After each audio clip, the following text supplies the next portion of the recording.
Kënaqësia e Allahut të jetë mbi gjithçka.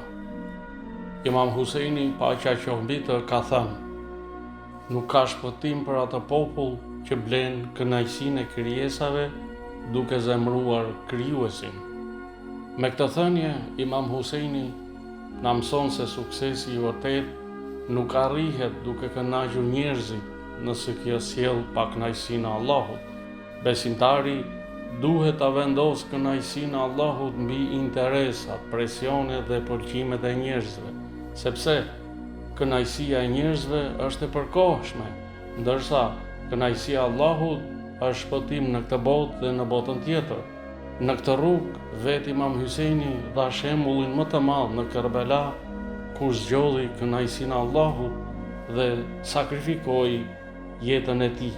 Paqja qoftë mbi Imam Huseinin.